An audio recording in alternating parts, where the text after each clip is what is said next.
where we used to not be that way at all. We used to be very driven for change, for opportunity, for liberty. We'd move across the country. The pioneers pushed west. People were always advancing with science and technology, but it's kind of died. Comfort has become king, stimulation over fulfillment. And I've tried to live the very opposite way. I'm kind of a minimalist. I'd rather have a life full of experiences with very little stuff. Because when you die, who cares about how much stuff you've accumulated and how comfortable you've been? I want to be remembered for what I did, and I want to be an influence on other people, try to change the world while I'm here.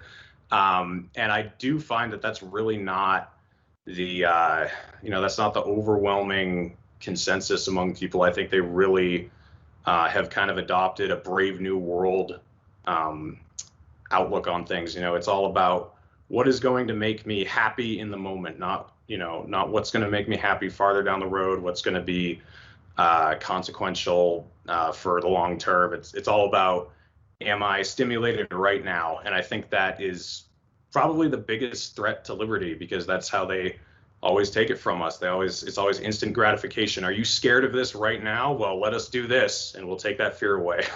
So I think that's apathy is one of the biggest enemies we have to beat.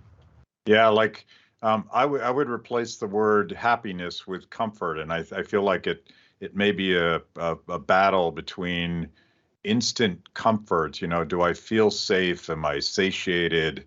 Am I well fed? Do I have to work, or can I just sort of glide along through life? Versus like the pursuit of happiness and all that grit that you're talking about, and the discomfort that comes from trying to do something you don't know if you're going to be able to pull it off. It's pretty satisfying. I got to believe that gear, once you got it to where it needed to be for the first time, you're like, well, I was kind of scared shitless, but that was awesome. I did that. Yeah, go ahead. Sorry. No, go ahead. It comes from my upbringing. My parents were, they were very hands off, and they were very, their philosophy was, when you go outside, just don't get killed and just come back before it's dark. And other than that, it was completely whatever you want to do. If you guys want to go hiking, if you want to go out in the woods where we can't even see you, if you want to, play with fireworks, whatever, like it was just pretty wild. And then when I was a teenager, it was still that way. Like they would let me drive 100 miles away with a couple of my friends and do a 30-mile backpacking trip over the weekend. And, I didn't even have a cell phone at the time. And, we could have gotten lost. We could have, frozen to death. Like I did hiking trips in the middle of the winter when it was 30 below zero. And they just let us do that type of stuff. And I feel like where this is all killed is when people are being brought up, because parents are so overbearing. They're so worried about safety. They're so worried about coddling their kids that when kids are becoming teenagers now, they're not thinking about what adventurous thing can I go do, because they've just been sheltered from that their entire lives. Because sometimes I would take people who were teenagers hiking, or would go jump in the pool at the waterfall where it's a 25-foot jump or something. And everyone's just terrified. Like, what are you doing? This is so insane.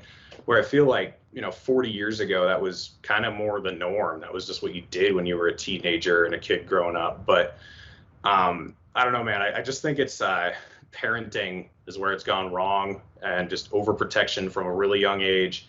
And then it's just, all the institutions have become that way too. It's all about safety, and it's not about living to your fullest potential and taking risks anymore. And that's really what, capitalism, libertarianism, freedom is all about. It's all about taking risks. It's all about open-ended questions, not knowing where things are going to go. And we've been taught to fear that.